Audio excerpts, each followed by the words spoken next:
us here on the Urban Debate Viewers. In the first half of this conversation, you heard the politicians fight it out and try to justify us why they think COVID vaccine is something they should play politics on. And if the idea of a free COVID vaccine as a political promise is a good one. We are seeing more and more states and state leaders now come out and make such similar promises, with the opposition leaders attacking them and questioning them for this promise. But let's talk the reality. Let's get a little practical and realistic about what we are staring at, the big COVID vaccine challenge. It's not just the fact that if we find a vaccine, our problems will end overnight. The second part of the challenge will only begin then, viewers. And our state governments and the central government, instead of fighting and bickering as political parties and politicizing this issue, really need to be looking at these practicalities and need to be preparing as we speak. Just to help you understand, let me take you through the stages, the numerous stages for the vaccine to reach you. How does it really happen? Of course, the first part, we haven't even finished this stage 1, which is successfully finishing clinical trials and actually finding a vaccine, a drug, a combination that helps fight coronavirus. We haven't even finished this phase. Then, the necessary agreements to import this vaccine if it is being found in some other part of the world. Or if it is in ours, then necessary approvals internally and at a global level for it to be accepted. We need to then meet the requirements to store the vaccine. These drugs have to be stored at a certain temperature under certain conditions. It can't just be sold over the counter and transported and stored in warehouses without any preparation. Then there are the procuring and transmitting plans that will have to be made. How will we ramp up the manufacturing so quickly? How will we provide 1 shot or 2 shot, whatever is finally needed, to each individual in a country with a population of our size? The manufacturing, the transportation, the storage, all of that has to be looked into. Then comes finalizing the distribution mechanism. How do we distribute it to so many people? How do we keep a track of who's gotten it and who's not? Who do we give it to first? Who do we give it to later? Identifying those groups will also have to be done. How do we reach every single village of our country? The states will have to come in here and also look into the distribution mechanism, the last mile delivery, and then finally we will have at least a large percentage and a majority of our country that would have gotten this vaccine. It's a very, very, very complicated and tough task that we are looking at. It's been unfortunately reduced to a simple one free COVID vaccine sentence and a fight about that. I hope we don't lose the sight of the larger plan that has to be made. Now, let me also just very quickly take you through some of the challenges as we see it, as I see it over here. Identifying and prioritizing who gets the COVID vaccine will be a big challenge. Who gets it first? Should it be our frontline COVID warriors? Should it be our armed forces? Should it be our police force? Should it be the elderly? Should it be the children? How will we decide? Robust cold chain for storage and transport. Inclusion of adults in a mass immunization program. A lot of the programs that we have currently that are often cited, like polio or smallpox, are now only for a limited percentage of the population, largely infants. Everybody else has already been immunized. But in this case, the adults will also have to be immunized. Let me also tell you that there is a problem as far as the database is concerned. If you've administered this vaccine and it's not worked out well with a certain kind and a part of our population, how are we going to track that? Training, deploying manpower to immunize, to inoculate people. Uncertainty over pricing. We don't know what essentially may be the final price for this. So how does the government or anybody else keep away the funds that will be required, apart from, of course, the transport and the infrastructure part of it? So many issues that I want to ask the experts. So many issues that I hope the state governments and the central government are looking at and deciding on with the help of experts. Let's say good evening to those who are joining us right now. Professor Sudhir Krishna, National Center for Biological Sciences, joins me this evening.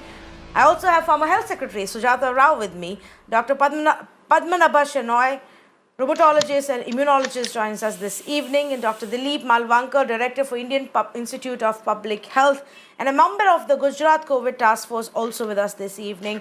Sujata Rao, let me come to you first, since you were there, part of our previous conversation, also on a similar issue. But now there's that suddenly the whole conversation has become about free COVID vaccine. Can you tell us what role will the government at the end of the day have to play for this specific vaccine?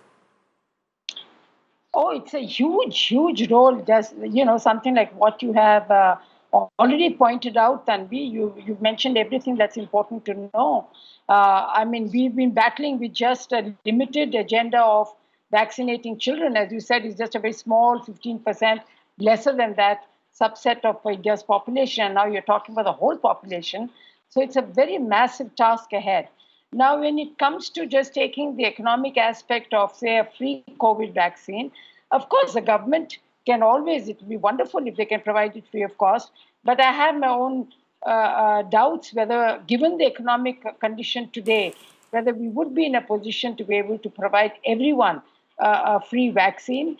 But, as you rightly pointed out, till we know the technical specifications and requirements, the efficacy of this vaccine, I mean, if it's only 50% efficacy, then it's going to have a certain kind of response from the people.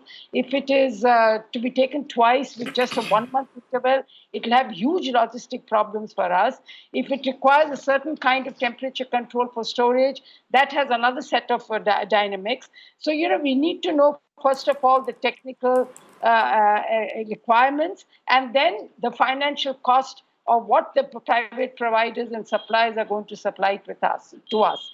So unless these dynamics are finalized, because if you're going to provide it free, then it's a much greater responsibility on the government, because you have to even take in the private sector for sure to help you to provide any vaccine like this to the private sector, whether they will really do the ethical and in accordance with government policy of priority segments of the population being catered to, first of all those issues will come in. And so therefore, it's a much bigger and a much more ambitious plan that we need to provide. I think as we go along with the discussions, I would like to mention some of my concerns that the government of India hopefully is looking at today. But I do agree with you that huge amount of micro planning has to be attended to from now. And why I'm concerned is government of India will only be able to give a generic guideline. It will be able to say what ought to be done and what is the policy framework. It is at the state level that the last mile delivery has to be done, where very minute planning is required, and a majority of the states don't have this capacity to do. So that is where I am concerned with. The implementation part of the whole policy rollout is something that ought to worry us, and we should start working on right now, because the infrastructure isn't there in many states to really be able to roll out this very, very important but also a very ambitious task. Correct. In fact, let me just check that last point that you made and take it across to Professor Sudhir Krishna as well. Professor Sudhir Krishna, should that be something that the states need to be concerned about already, whether they have the right kind of infrastructure, transport, logistical, storage facilities available for such a large-scale immunization program at the end of the day?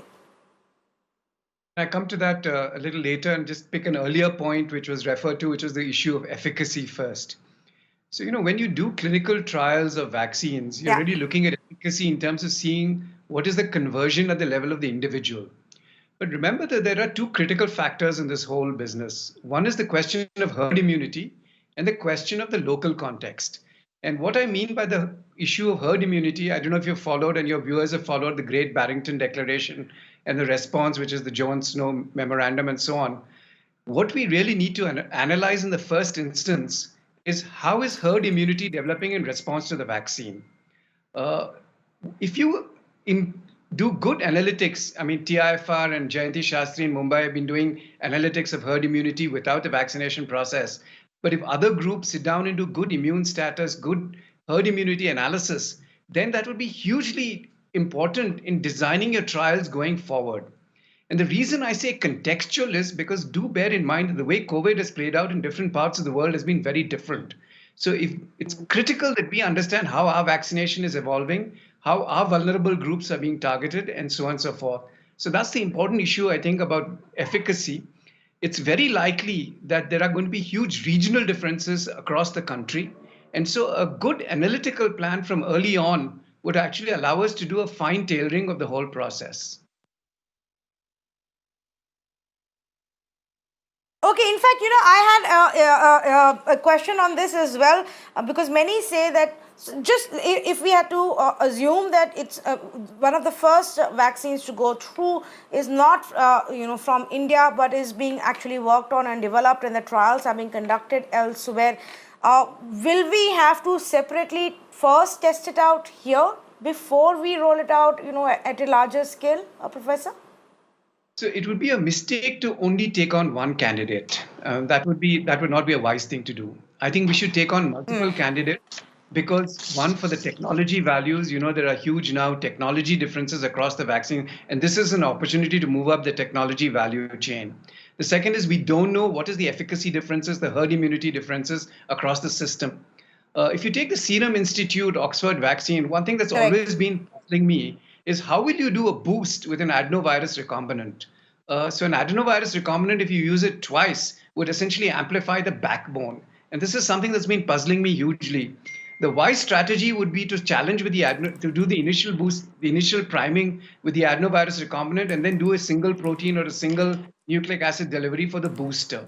This is a business challenge. This is people who tend to get obsessed with their vaccines and tend to boost with their vaccines. But here is an opportunity to be innovative in different kinds of ways. So I think that should be done. But absolutely, we must take on all the candidates at the same time, be very objective about it, and not get stuck with one. Okay, all right. Very interesting, point that you've raised. Dr. Padmanabha, do you want to come in on this, that, we should be open to multiple vaccine candidates, or even, once the approvals start coming in? And again, as a follow-up to that, for the initial few months or years, I don't know, will we also need to track how these vaccines are impacting our people? And I ask this question again and again simply because most people right now assume that the minute a vaccine is found and manufactured and it hits the market, that's the end of our problems. That is the most important thing we should understand. What is the vaccine efficacy? WHO has told that this vaccine is efficacious, 50%. So that means the chance of getting a coronavirus disease decreases by 50%. Still, the 50% chance stays. And the lower limit of that 50% is 30%. So even if a vaccine is 30% effective, WHO will say this vaccine is effective. So if 100 people used to get the disease, it will come down to 30 or 50. It is not going to be 100% effective. Let us be very, very clear about this. And the herd immunity is going to be attained unless there is a significant higher number of population is going to get immunized. So it is not going to be 100% effective for sure. And like previous speakers, both of them told, see, this vaccine has to have a lot of challenges, whether mRNA vaccine is going to be successful, whether ChAdOx is going to be successful, or Zydus is going to be successful, time will say. So if we are just depending on Serum Institute vaccine, what may happen is suddenly the ChAdOx negative results come, or safety is not up to the mark, we will be in soup, and our vaccine delivery system will be delayed by months and months. That will hit India very badly. So we should have multiple technology platforms and multiple vaccines, and whichever vaccine is available, we should fast track it and make it available. Depending on a single vaccine that it is going to be effective will be a Himalayan blunder.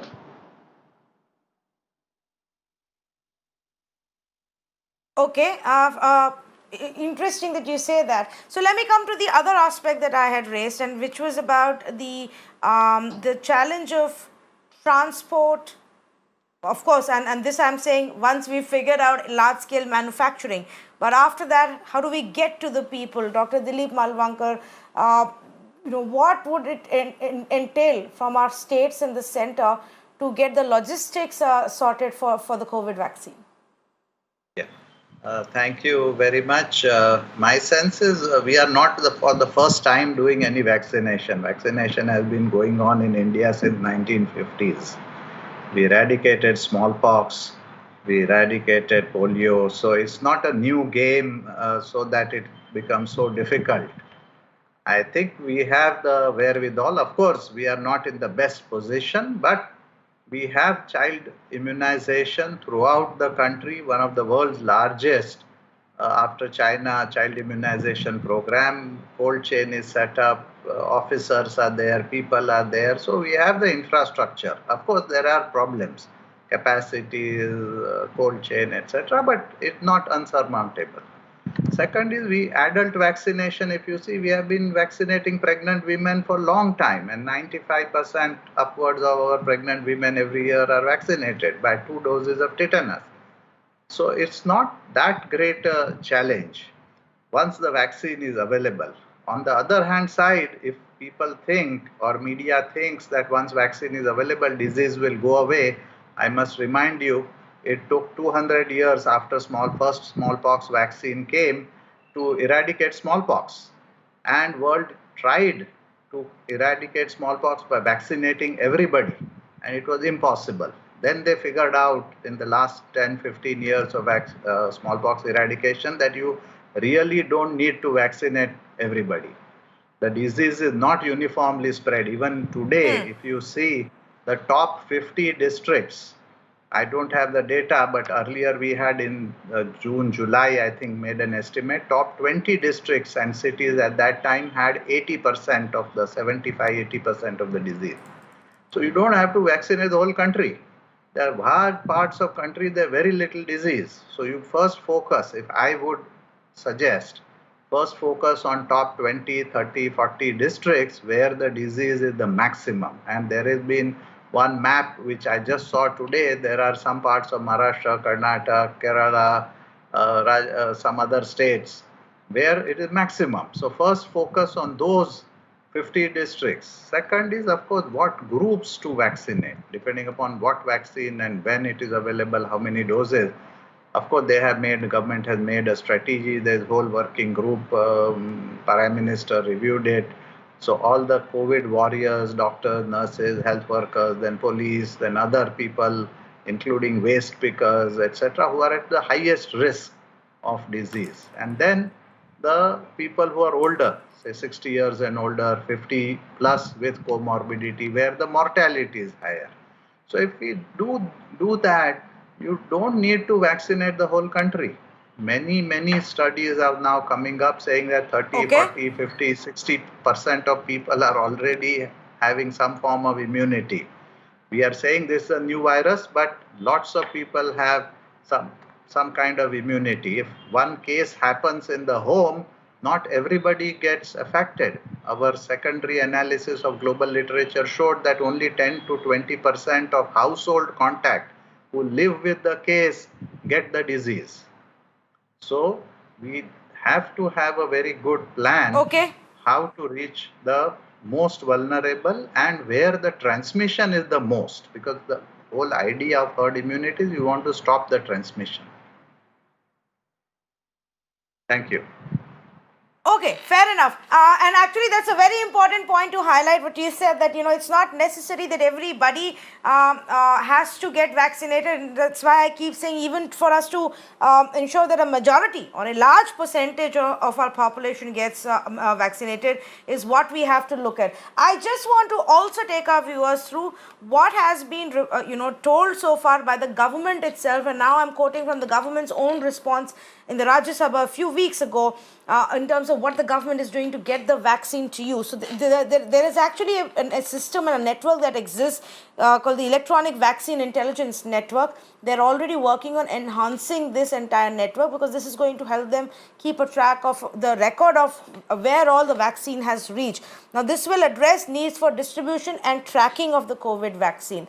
The government has already set up a national task force, like a national expert group, in fact, which is working on a detailed plan, and this the top ministers, including the PMO, are very closely tracking on what's happening. The team will also identify and prioritize population groups for vaccination. How do we start with?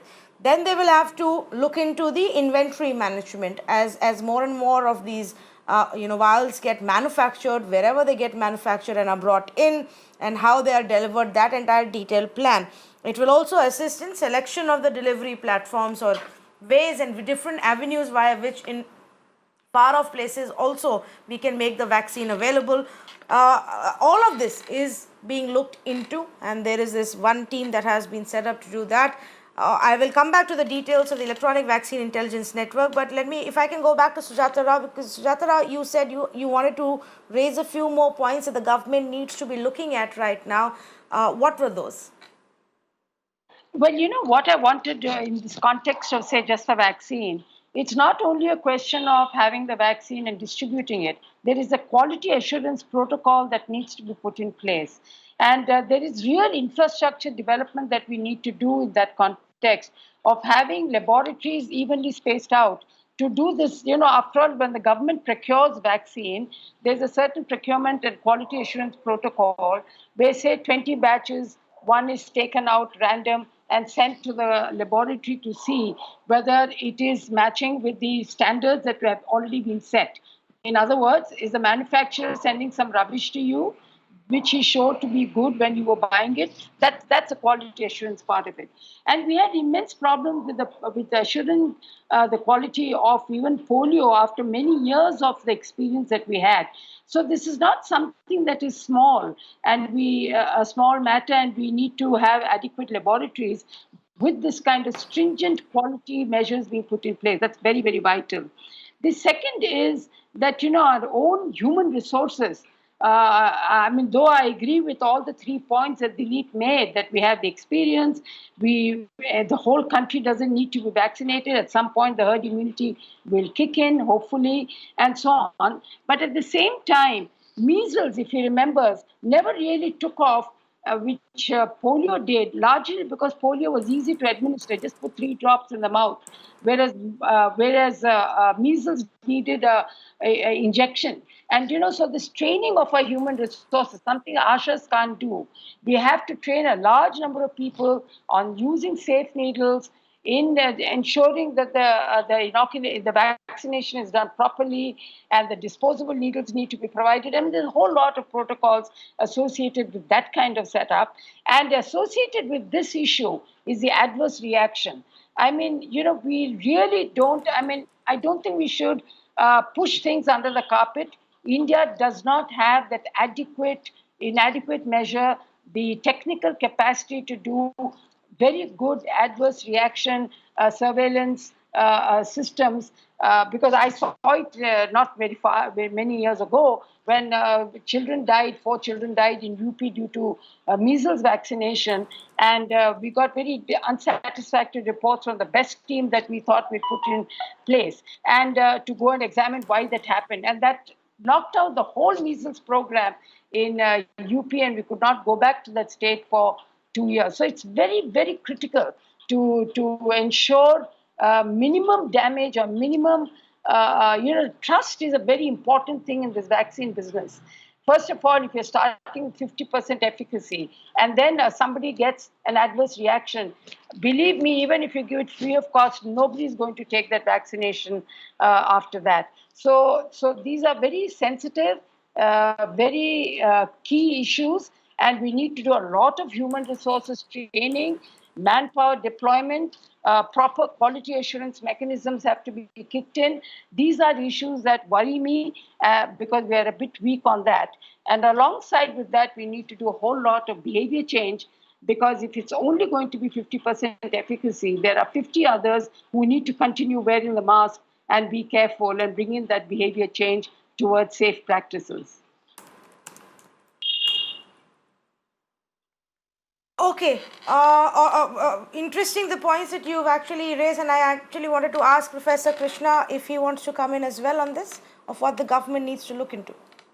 I want to focus on this 50% efficacy issue. Yeah. So a couple of things about the natural immune response. There have been articles about, how the antibodies wane and so on. But remember that when people do clinical trials, you're doing clinical trials with a single vaccine candidate. And so when you say 50% or 30% or 60%, you don't actually know what is the overlap across these candidates.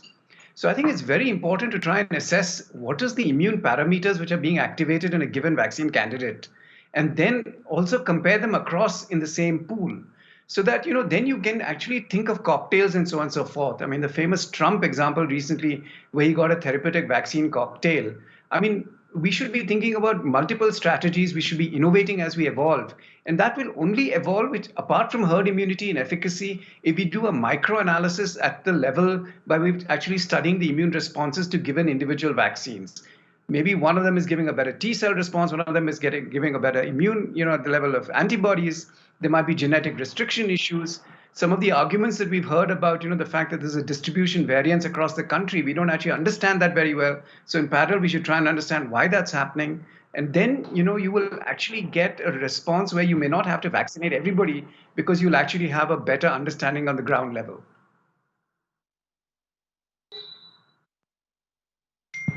Okay, in fact, if I can just ask you this other question as well, about the vaccine. We don't know, which one will finally get approved and which will finally be cleared. But is there still some doubt, and for our viewers to understand, on whether just one round of a vaccine shot will be enough? Do we know that, or are there, is that still open for discussion? Discussion. I don't think actually, correct me if I'm wrong, maybe the others have information on it, but to the best of my knowledge right now, we don't have an answer on that. But the other panelists might have more information than me. Okay. So, okay, fair enough. So, in fact, let me go across to the other panelists. And Dr. Padmanabha, is there a possibility that we would need more than one shot, that we would need frequent shots? And that's something that people need to keep in mind until there is more clarity? I think what is most of the trials say is that we are going to require 2 shots. That's what there is a booster dose after 15 to 30 days. That is what will, most probably is going to come into place. And it has been shown in multiple studies in the preclinical phase that if you give second shot, the immune response get boosted much more, and it will reach a higher level of antibody response. So if you have to have 2 doses, that is also difficult, because if you are going to give somebody 1 dose today, and after 15 or 30 days, the same person has to receive the second dose, the entire infrastructure has to be doubled. Same person has to come again on the same day. He has to be vaccinated. And I would like to totally agree with Dr. Sujata ma'am. What she's told is exactly correct, because you have to transport the entire cold chain mechanism from wherever it's manufactured to the nook and corner of small villages. For example, if it's a Chaddox vaccine or a Serum Institute vaccine, you can put it in refrigerator. But if it's a Pfizer vaccine or Moderna vaccine, it's mRNA vaccine, it has to be at minus 70 degree. Minus 70 degree facilities are not available in most part of India. So it is very difficult. And how will you transport? How will you transport to the remote village? How will you store it there? And who is going to administer it? And it has to be given as an injection. And the injection has to be disposed. All these things is going to pose a huge challenge. And the same person has to come back 15 to 30 days. If he is not coming, somebody has to go and track him. If one of the villagers develops some side effect, even if it's 1 in 1,000, 0.001%, it is going to the word is going to spread in a very fast, so that other people may resist vaccination.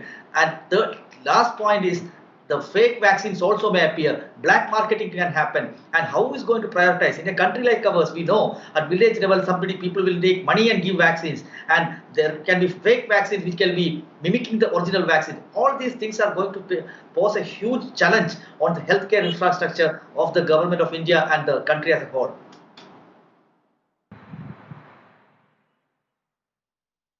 Okay, yes, fair enough. And I think I'm not too sure. Of course, the government is working on a plan, but how long will it take to set up this kind of a structure for an infrastructure and the entire system for a country which is as big as ours? And obviously, the cost of it then becomes a big factor. In fact, that was going to be my next question, and to the panelists, since there is so much of debate right now going on about political parties announcing free COVID vaccine for everybody. Is that a prudent thing to do as a policy for the entire country? Should we make the vaccine free for all, or maybe only for those who may not be able to afford it? Dr. Malwankar, let's begin with you. In the pandemic and in overall even other childhood vaccines, they are all free for all. So I don't see, as a country of India's size and power and economy, to say that we can't afford it. I don't know what is the price going to be, but 200-300 rupees price is not affordable to the country. So that is first point. Second, as I said, we don't need to give it to everybody. So people are just assuming the many adult vaccines we give to only limited number of people who are most vulnerable.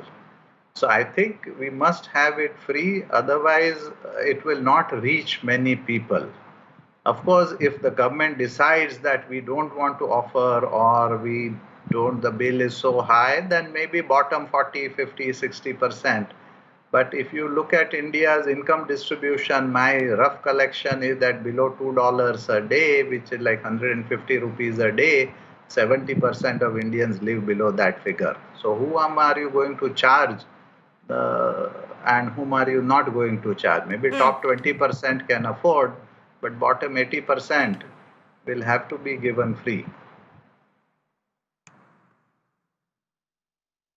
Okay, bottom 80% will have to be given free, and perhaps, Sujata Rao, that should be a decision that's taken at a central level. Do we leave it to the states to decide who bears how much of a cost? Now, obviously, we don't know what the final cost of the vaccine may be, but various reports suggest their own sources within the government that a plan is being made, keeping in mind a cost of about 50,000 to 60,000 crore rupees. Adar Poonawalla earlier had said that you will need about 80,000 crore rupees to be kept aside to carry out this entire program.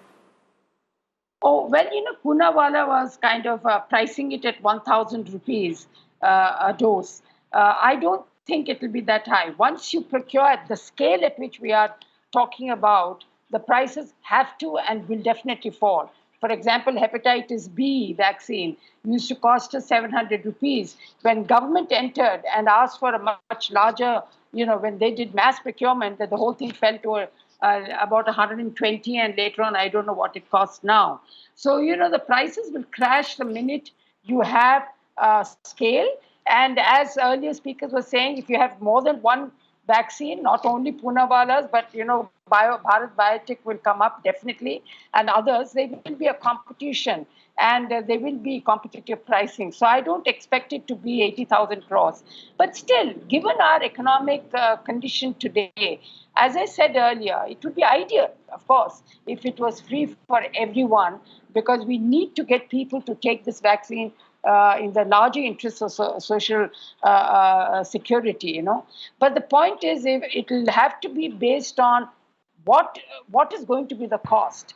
And if our candidate vaccines developed indigenously don't, in the bad scenario, work out, and we have to import it from outside, then it's going to be very, very complicated and very complex, because they're not going to reduce the price for you. And secondly, then you might have to bring in compulsory licensing, and there'll be a lot of other implications that might flow out of that. So it's a premature thing. But let me just point one more point I want to make before I close. That is, the price of the vaccine is just one aspect. Then the syringes cost a lot, and then the cold chain costs a lot. The manpower salaries cost a lot. So the government of India typically would only be giving the vaccine and the syringes and maybe some support for the cold chain equipment. But the rest of the costs have to be picked up by the states. And today, as we speak, the state's economic condition and status is pretty bad. So my fear here is that in such a situation, that the other immunization programs don't get affected and the other health needs don't get affected because, there is only that much of money. And if all of it goes into this COVID vaccine, we have a large number, about 14 other vaccines to be provided, and we have a large demand on other health needs that need to be provided. So there are a lot of this balancing that government will have to do. But really, Tanvi, we have to wait for the product to come out and then really handle head on to see what it means and take a calibrated policy. But I do believe that no matter what it is, the poor will not pay for it. The poor will have to be getting it free. And that's a big thing, because almost 400 to 500 million people getting this vaccination free of cost itself is a huge challenge. Oh, absolutely. And I think there is not going to be any debate on that fact, that the poor should not have to pay for it. They should be given it free. Central government will have to figure out a process of ensuring that each, that it reaches every single person across the country, that there is a last mile delivery and they're able to track it.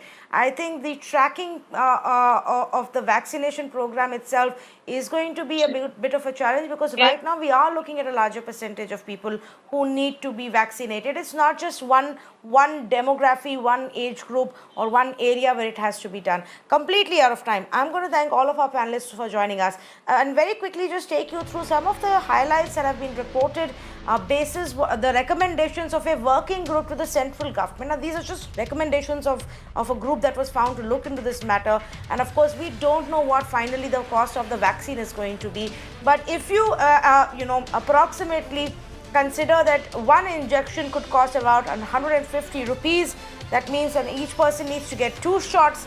It's about 295 rupees that they have estimated.